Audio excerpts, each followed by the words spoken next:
Tu penses qu'il est parti parce que son nom n'apparaît plus sur ton écran depuis 6 mois. Tu respires enfin, tu penses avoir retrouvé le contrôle de ton oxygène, mais ce silence n'est pas une absence, c'est une embuscade. Pour ce genre d'individu, tu n'es pas une ancienne flamme, tu es une propriété foncière, un territoire conquis dont on ne rend jamais les clés, un objet de valeur qu'il a posé sur une étagère poussiéreuse, mais dont il garde la télécommande, prêt à appuyer sur play dès que l'ennui ou le besoin de validation le tiraillera. Il ne supporte pas l'idée que tu puisses vibrer, rire ou simplement exister en dehors de sa sphère d'influence.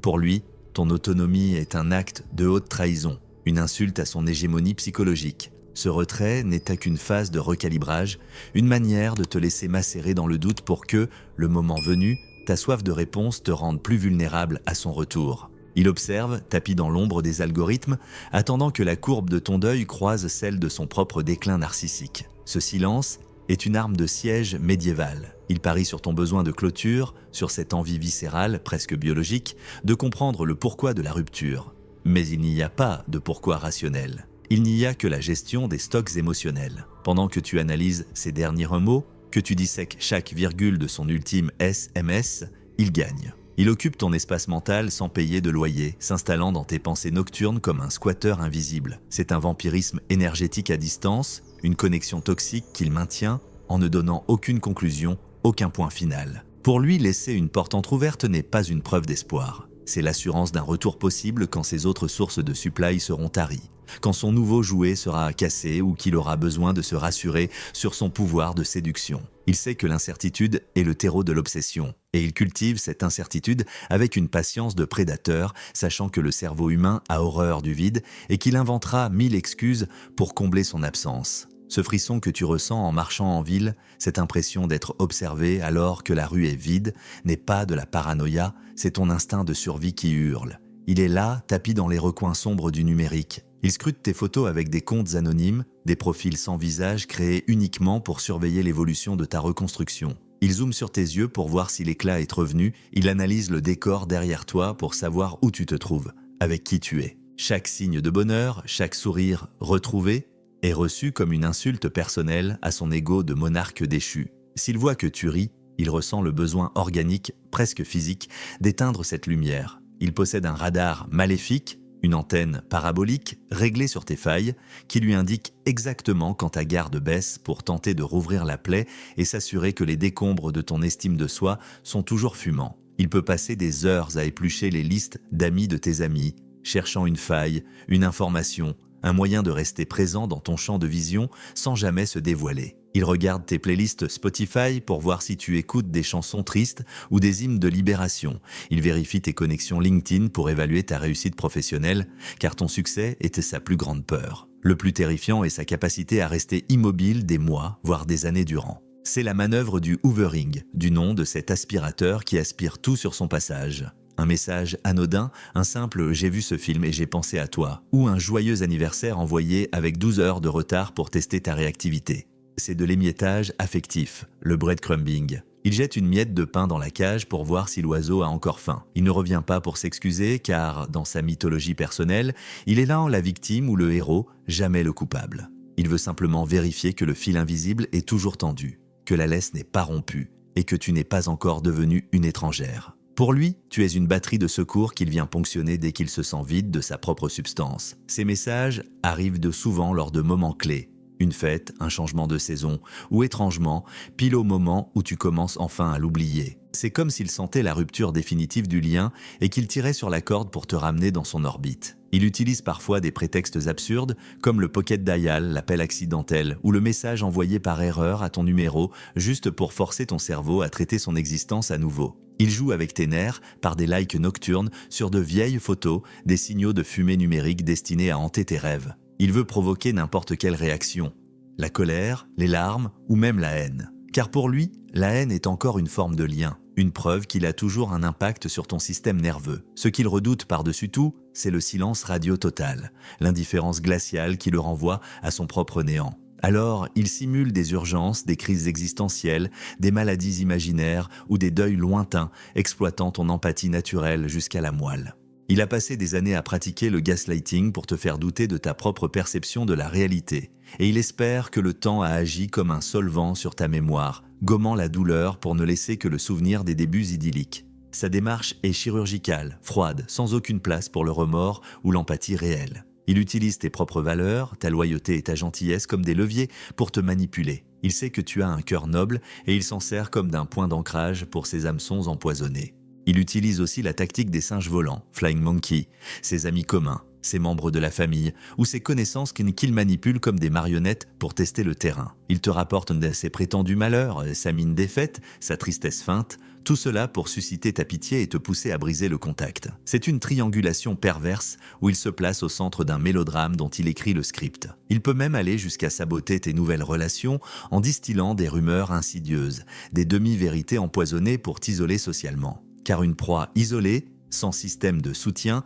est une proie beaucoup plus facile à capturer à nouveau. Ces intermédiaires, souvent inconscients du rôle qu'ils jouent, deviennent les vecteurs de son venin, te forçant à entendre parler de lui alors que tu avais tout fait pour l'effacer. Ils te disent « il a l'air si mal, tu devrais l'appeler », sans savoir que ce mal-être est une mise en scène destinée à t'attirer dans un piège. Il les choisit pour leur naïveté ou leur propre besoin de se sentir utile, transformant ton entourage en un champ de mine sociale. Quand tu rencontres quelqu'un de nouveau, sa rage devient une lame froide et tranchante. Il ne tolère pas qu'un autre homme ou une autre femme puisse profiter de ta vitalité, de cette lumière qu'il a tenté d'étouffer. Il cherchera la faille chez ton nouveau partenaire, tentera de le discréditer à tes yeux, ou plus vicieux encore, tentera une approche désespérée avec des promesses de changement radical qu'il n'a jamais eu l'intention de tenir. Je suis allé en thérapie. J'ai compris mes erreurs. Tu es la seule que j'ai jamais aimée. Des mots creux, des coquilleux vides. Une fois que tu auras quitté ta paix durement acquise pour revenir vers lui, il te jettera à nouveau avec une satisfaction sadique, juste pour prouver qu'il a encore le pouvoir de te détruire. Il peut même aller jusqu'à contacter ton nouveau partenaire pour projeter ses propres défauts sur toi, te faisant passer pour la personne instable, la manipulatrice, la folle. Ne le laisse pas réécrire ton histoire avec son encre empoisonnée. Il est prêt à brûler la forêt entière juste pour s'assurer que tu ne puisses plus t'y abriter avec un autre. Sa jalousie n'est pas de l'amour, c'est de l'envie pure, celle d'un enfant qui casse son jouet pour que personne d'autre ne puisse jouer avec. Sa vision du monde est strictement pyramidale. Il est au sommet et le reste de l'humanité est une ressource à exploiter. Si c'est toi qui es parti, si c'est toi qui as osé briser le cercle, il passera le reste de sa vie, de manière intermittente, à essayer de reprendre le contrôle pour avoir le plaisir narcissique de te quitter lui-même, cette fois de manière plus humiliante, plus définitive, pour que la blessure soit incurable. Sa mémoire est sélective et pathologique. Il oublie instantanément ses trahisons, ses mensonges, ses cris, mais il garde une trace indélébile de tes réactions de survie, de tes colères légitimes, pour les utiliser contre toi comme preuve de ta prétendue folie. Il attend tes moments de vulnérabilité extrême, un deuil, une perte d'emploi, une maladie, pour réapparaître avec un masque de compassion parfaitement sculpté. « Je suis le seul qui te comprenne vraiment », murmurera-t-il, alors qu'il ne connaît que l'emplacement des boutons sur lesquels appuyer pour déclencher ta détresse. C'est un charognard émotionnel qui se nourrit de tes faiblesses, un parasite qui attend que ton système immunitaire psychologique soit affaibli pour frapper. Le futur faking, c'est son outil de prédilection, son arme de séduction massive. Il te promet le mariage, le voyage au bout du monde, la maison avec jardin dont tu rêvais tout haut, utilisant tes propres mots et tes propres désirs comme un appât. C'est un plagiat émotionnel de haut vol. Il scanne tes besoins pour te les revendre sous forme de promesses. Une fois que tu es à nouveau acquise, une fois que tu as baissé les armes, ces promesses s'évaporent comme de la brume au soleil, laissant place au mépris et à l'indifférence. Sa plus grande peur est ton indifférence, ce moment où il devient un étranger parmi tant d'autres. Tant que tu es en colère, tant que tu parles de lui à tes amis, tu es encore branché sur son courant électrique. Ce qui le réduit à néant, ce qui l'efface vraiment, c'est de devenir un simple bruit de fond, une anecdote sans importance dans le grand livre de ta vie.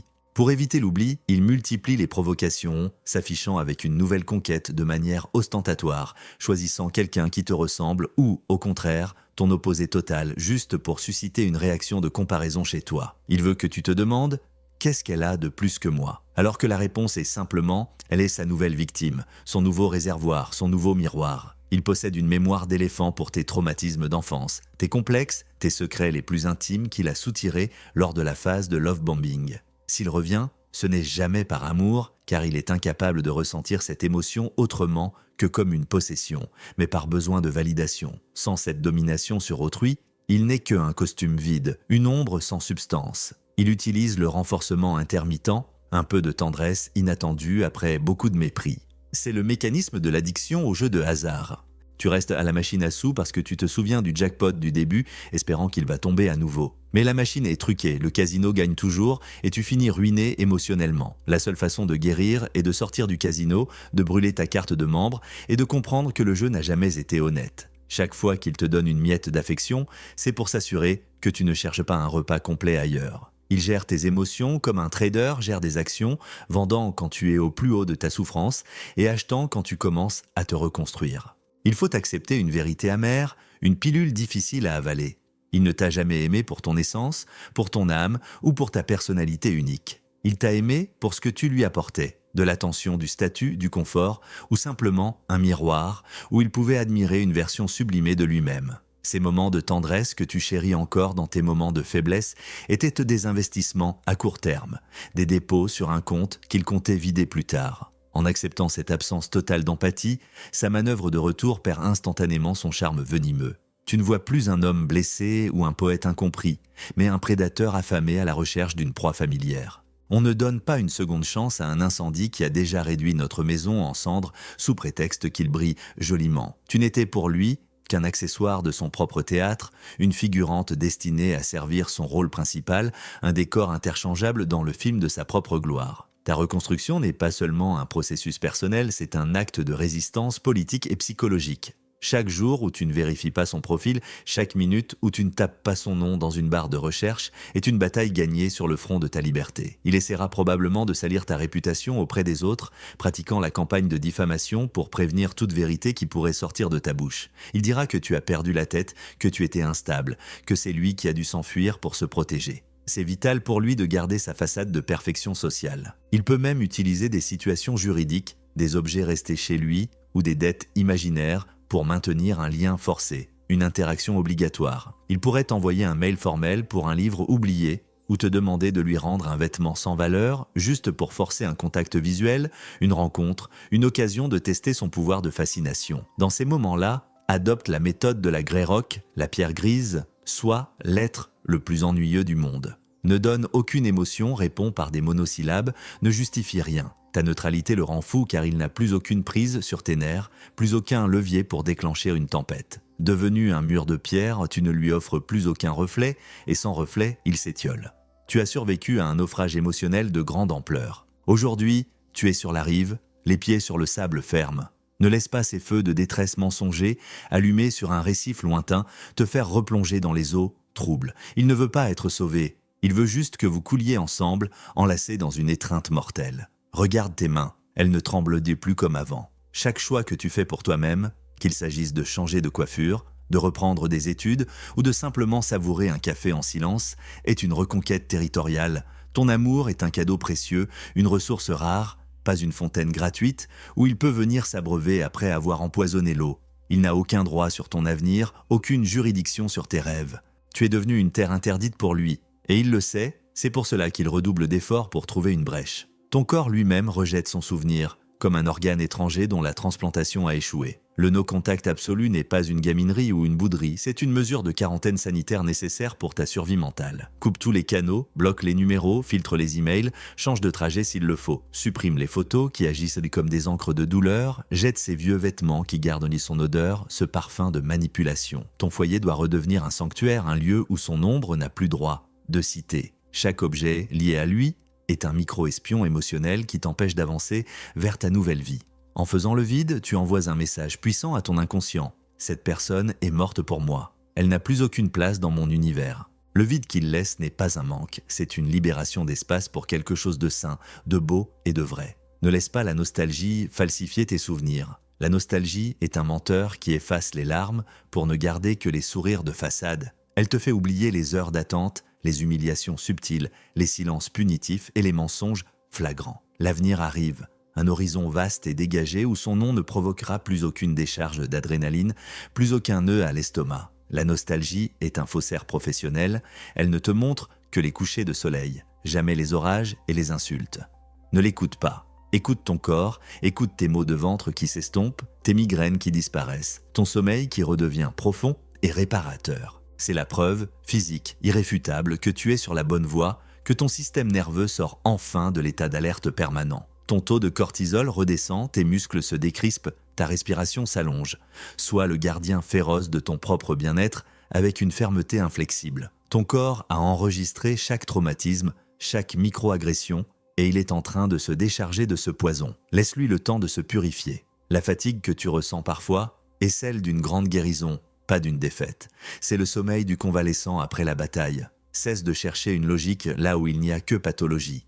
Tu perds ton temps et ton énergie précieuse dans un labyrinthe dont il a lui-même muré la sortie. Accepte l'idée qu'il soit câblé différemment, que son cerveau ne traite pas l'affection et le respect de la même manière que le tien. Pour lui, l'autre n'est qu'un outil, une extension de lui-même, un objet utilitaire. En arrêtant de te demander pourquoi a-t-il fait ça, tu libères un espace immense pour te demander comment vais-je fleurir maintenant. Ne sois pas l'archéologue de son néant, ne passe pas tes journées à gratter la terre pour retrouver des débris de votre passé. Deviens l'architecte de ton futur, dessine des plans où il n'y a aucune place pour les murs porteurs de la toxicité. Chaque heure passée à essayer de comprendre sa folie est une heure volée à ta propre vie, un tribut supplémentaire que tu lui verses sans qu'il ne le demande. Fais le ménage autour de toi de manière radicale. Élimine les amis qui jouent sur les deux tableaux, ceux qui te rapportent des effets et gestes pour ton bien. Un véritable ami protège ton rétablissement, il ne ramène pas le poison à ta table sous prétexte d'information. Ta paix intérieure vaut infiniment plus que des relations sociales ambiguës. Réapproprie-toi les lieux, les restaurants, les parcs et les musiques qu'il avait confisqués par sa présence étouffante. Crée de nouveaux souvenirs, plus forts, plus colorés, sur les ruines de l'ancien monde. C'est un exorcisme par la joie, une purification par l'action. Retourne dans ce café où vous alliez, mais cette fois avec un livre que tu aimes ou un ami qui te fait rire. Efface son empreinte carbone émotionnelle de chaque recoin de ton existence. Reprends possession de ta géographie personnelle, rue par rue, mélodie par mélodie. Développe une vigilance saine, une sorte de système immunitaire psychologique pour les red flags, signaux d'alerte, lors de tes prochaines rencontres. Ta vigilance n'est pas de la méfiance, c'est ton bouclier. Une personne saine respectera ton rythme, tes limites et ton besoin d'espace. Fais confiance à ton intuition, cette petite voix que tu as étouffée pendant si longtemps pour lui plaire. Si tu te sens obligé de marcher sur des œufs dès les premiers rendez-vous, fuis sans te retourner. Le chemin de la guérison n'est pas une ligne droite ascendante, c'est une spirale. Il y aura des jours de recul, des jours de tristesse, mais chaque tour de spirale t'éloigne un peu plus du centre du cyclone. Sois patiente avec ton cœur. Il cicatrise d'une plaie qui a été infectée volontairement des dizaines de fois. Apprends à repérer le love bombing pour ce qu'il est. Une tentative d'aveuglement par une lumière trop vive, un feu de paille destiné à masquer le vide derrière. Célèbre tes petites victoires quotidiennes. Chaque message de lui que tu supprimes sans le lire est une médaille. Chaque invitation déclinée est un pas de plus vers la souveraineté totale. Ton silence est ton arme la plus redoutable car il est le seul miroir qu'il ne peut pas briser. À la fin de ce processus, il ne sera plus qu'un oiseau déplumé, une figure pathétique incapable d'assombrir ton ciel. Il finira seul face à son propre vide intérieur, condamné à répéter le même cycle avec d'autres proies moins averties. Tandis que tu seras entouré de relations authentiques basées sur la réciprocité et le respect. Sa plus grande punition était de rester lui-même, enfermé dans sa prison de verre, incapable de ressentir la chaleur d'un véritable échange humain. Sa vie est une répétition sans fin d'un premier acte glorieux suivi d'une déchéance inévitable. Le moment de la libération totale est celui où tu riras sincèrement de ces manigances, car elles te sembleront enfin ce qu'elles sont, des gesticulations infantiles et désespérées. Le monstre qui hantait tes nuits n'était qu'une ombre chinoise projetée sur un mur. Tu as enfin soufflé sur la bougie. Tu es le seul maître à bord de ton navire. La clé de ta prison n'a jamais été dans sa poche, ça a toujours été cachée à l'intérieur de toi, sous les couches de peur et de doute qu'il avait accumulées. Tu viens de la trouver et elle tourne parfaitement dans la serrure. Ne regarde plus en arrière, le paysage y est gris et stérile. Devant toi, les couleurs reviennent, plus vives que jamais. L'herbe est plus verte, le ciel plus profond et ta propre voix a retrouvé son timbre unique. Tu vas découvrir en toi des talents ignorés, une force de caractère que tu ne soupçonnais pas. Tu rencontreras des gens qui t'aimeront pour ta lumière sans chercher à la voler. La cicatrice restera, certes, comme la marque indélébile de ta survie et de ta force, mais elle ne fera plus jamais mal. Elle sera ton rappel constant que tu es incassable. Tu es un phénix qui a appris à ne plus craindre le feu. Ton envol est définitif. Ta liberté est désormais sacrée, protégée par une sagesse chèrement acquise. Ta vie est une œuvre d'art immense et complexe que tu peins enfin avec tes propres couleurs, sans que personne ne vienne plus jamais renverser de noir sur ta toile. Tu as appris à poser des limites là où il n'y avait que des concessions, à dire non là où tu murmurais peut-être. Imagine maintenant ce que c'est que de se réveiller sans cette boule au ventre, sans cette attente anxieuse d'un signe de sa part. C'est cela, la vraie richesse. Le temps que tu passais à essayer de le réparer ou de le comprendre, tu peux maintenant l'investir en toi. Apprends une nouvelle langue, voyage seul, cultive ton jardin secret. Chaque investissement en toi est une perte sèche pour lui. Il déteste ton épanouissement parce qu'il ne peut pas s'en attribuer le mérite. Ta réussite est sa défaite la plus cuisante. Sois éclatante, sois bruyante dans ta joie, sois féroce dans ton indépendance. Il voulait te voir faner dans son ombre. Montre-lui que tu es une fleur sauvage qui n'a besoin d'aucun tuteur pour atteindre le soleil. Brille si fort qu'ils doivent détourner les yeux.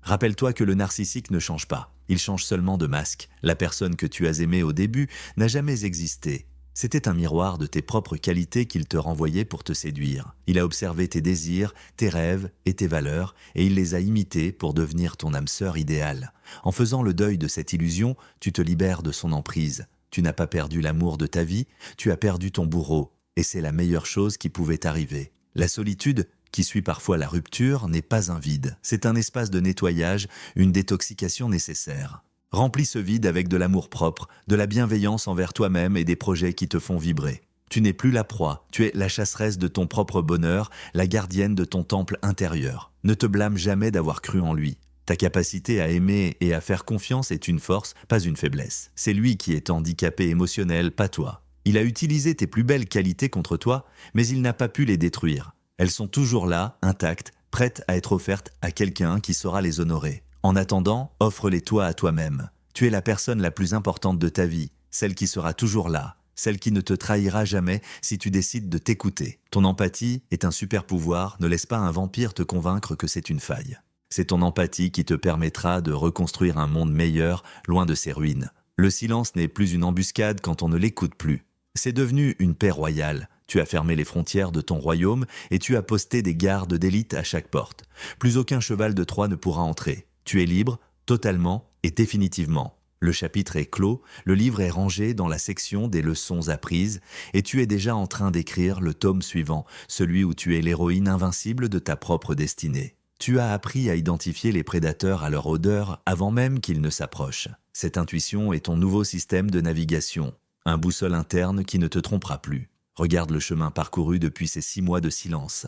Tu n'es plus la même personne, tu es plus lucide, plus forte, plus consciente de ta valeur. Ce qu'il considérait comme une propriété, c'est devenu une forteresse imprenable. Il peut continuer à errer autour de tes murailles, à crier dans le vent, à envoyer des messages dans des bouteilles à la mer, cela n'a plus d'importance. Tu ne regardes plus l'océan. Tu regardes la terre ferme devant toi, là où tout est possible, là où le soleil se lève sur un monde que tu as choisi de bâtir, pierre après pierre, avec la certitude que plus jamais personne ne viendra en ébranler les fondations. Tu as remplacé les sables mouvants de sa manipulation par le béton armé de ton estime de soi. Tes racines plongent désormais profondément dans un sol que tu as toi-même fertilisé. Chaque pas que tu fais maintenant est léger. La lourdeur du passé s'est évaporée. Tu as compris que le plus grand pouvoir que tu as sur lui, c'est de ne plus lui en accorder aucun. Ton indifférence est ton chef-d'œuvre. Elle est le point final, le seau de cire sur une lettre que tu n'enverras jamais. Tu as gagné la seule guerre qui comptait, celle pour la possession de ton propre esprit. Le silence n'est plus son arme, c'est ton bouclier de cristal. Et derrière ce bouclier, tu es enfin en sécurité, prête à embrasser chaque seconde de ta liberté retrouvée avec une intensité que lui ne connaîtra jamais. Tu es devenu invisible pour ses radars car tu ne vibres plus sur la même fréquence que sa douleur. Tu as changé de dimension, là où son ombre ne peut plus t'atteindre. Ne sous-estime jamais la puissance de ton propre renouveau. Les gens comme lui sont condamnés à la répétition, à l'éternel retour du même vide. Ils changent de décor, de partenaire, de ville, mais ils emportent leur enfer avec eux. Toi, tu as la capacité d'évoluer, de te transformer, de devenir une version de toi-même encore plus lumineuse. C'est ta revanche ultime. Être heureuse sans lui, malgré lui, et surtout, loin de lui. La vie t'attend immense et généreuse. Va, marche, cours, vole. Le ciel est enfin dégagé et l'air n'a jamais été aussi pur. Chaque respiration est un hymne à ta victoire. Tu as transformé ton plomb en or, ta souffrance en sagesse. Sois attentive au cycle de la lune et des saisons, car ils te rappelleront que tout change, que rien n'est si figé. Sa tentative de te geler dans le temps, de te maintenir dans une attente éternelle, a échoué lamentablement. Tu es un fleuve en mouvement, puissant et irrésistible, qui finit toujours par trouver son chemin vers la mer. Il n'est qu'un caillou sur le bord du chemin, un obstacle que tu as déjà dépassé et qui s'éloigne à chaque seconde. Ne te retourne pas pour voir s'il te regarde encore. Sa vision est limitée par son propre narcissisme, la tienne embrasse désormais l'infini des possibles. Tu as brisé le miroir déformant qu'il te tendait pour enfin voir ton vrai visage, beau, fier et indomptable. Ton cœur est une boussole qui pointe enfin vers le nord de ta propre vérité. Suis-la sans hésiter, même si le chemin semble parfois escarpé. Les tempêtes sont derrière toi, et même si quelques nuages passent parfois, tu sais maintenant comment naviguer, comment tenir la barre et comment garder le cap. Tu es le capitaine de ton âme, le maître de ton destin. Et ce nom qui n'apparaît plus sur ton écran, il n'est plus qu'une suite de lettres sans aucun pouvoir magique, un mot vide de sens dans une langue que tu ne parles plus. Un simple souvenir d'une époque où tu ne savais pas encore à quel point tu étais puissante. Maintenant, tu le sais. Et cela change absolument tout. Ton silence est devenu ton plus beau discours. L'univers a horreur du vide. Et puisque tu as expulsé cette présence toxique, l'univers va remplir cet espace avec des merveilles, des rencontres authentiques et des opportunités inattendues. Sois prête à les recevoir avec gratitude. Ouvre tes bras, ouvre ton esprit. La magie de la vie réelle, celle qui est basée sur l'authenticité, la vulnérabilité partagée et la bienveillance, commence à peine pour toi. Savoure chaque instant de cette renaissance. Tu l'as mérité au prix de tes larmes, mais ces larmes ont arrosé le jardin de ta nouvelle existence. Tu as traversé l'enfer et tu en es revenu avec les clés du paradis. Ne les perds plus jamais, elles sont forgées dans l'acier de ton expérience. Tu es une alchimiste de l'âme. La force que tu as puisée dans cette épreuve est un trésor que personne ne pourra jamais te voler. Elle est ton armure invisible, ta signature secrète dans tout ce que tu entreprends. Tu es une survivante, une guerrière, une femme libre. Et dans le silence de ta nouvelle vie, tu peux enfin entendre la plus belle des musiques, celle de ta propre respiration, calme, régulière et enfin apaisée. Le monde est à toi, non pas pour être conquis, mais pour être aimé et exploré. Chaque seconde est une victoire sur l'ombre. Chaque souffle est une libération. Tu es arrivé à bon port et le voyage qui commence maintenant est le plus beau de tous. Bienvenue chez toi, dans ton propre cœur, là où personne d'autre que toi n'a le droit de régner, là où la lumière ne s'éteint jamais. Ta résilience est un phare pour d'autres qui sont encore dans l'obscurité. En te sauvant, tu montres le chemin. Tu as appris que l'amour ne doit jamais coûter ta paix, ton intégrité ou ta santé mentale. Si c'est le cas, ce n'est pas de l'amour, c'est une transaction frauduleuse. Tu es désormais une experte en détection de faux-semblants. Ton temps est devenu sacré et tu ne le donneras plus jamais à quelqu'un qui ne le mérite pas. Ta vie est redevenue ton jardin privé et tu as appris à choisir soigneusement ceux que tu invites à y entrer. Les mauvaises herbes du passé ont été arrachées jusqu'à la racine, laissant place à une flore luxuriante et sauvage. Regarde les étoiles et souviens-toi que tu es faite de la même matière qu'elles. Tu es née pour briller, pas pour être éteinte par la petite main d'un manipulateur en quête de pouvoir. Sa tentative de te réduire à sa propre dimension a échoué car tu es infini. Tu as repris ton pouvoir, tu as repris ta voix et tu as repris ton droit d'être heureuse selon tes propres termes. Le silence n'est plus une menace, c'est ton espace de création. Le futur n'est plus une source d'angoisse, c'est une page blanche qui n'attend que ta plume. Écris une histoire magnifique, une histoire de triomphe, de beauté et de liberté absolue. Tu es libre, tu es entière, tu es toi et c'est largement suffisant. Tu es une force de la nature, un miracle en mouvement, et plus rien ne pourra jamais entraver ta marche vers la lumière. N'oublie jamais que le silence d'un prédateur est son aveu d'impuissance. S'il ne peut plus te manipuler, il disparaît dans les ombres, cherchant une autre proie plus facile. Mais toi, tu as appris à voir dans le noir. Tu as développé une vision nocturne de l'âme qui te protège à jamais. Ta vie est devenue une forteresse de joie, un bastion d'authenticité. Danse sur les cendres de ton passé, car c'est là que poussent les plus belles fleurs de ton avenir. Tu es la preuve vivante que l'on peut guérir, que l'on peut se relever et que l'on peut aimer à nouveau, mais cette fois-ci en commençant par soi-même. Ta saga ne fait que commencer et elle est splendide. Tu es enfin l'unique narratrice de ton existence et ton récit est une épopée de courage et de lumière. Chaque jour est une nouvelle page, chaque rencontre une nouvelle strophe et chaque sourire une victoire éclatante sur l'obscurité. Tu es tout simplement magnifique.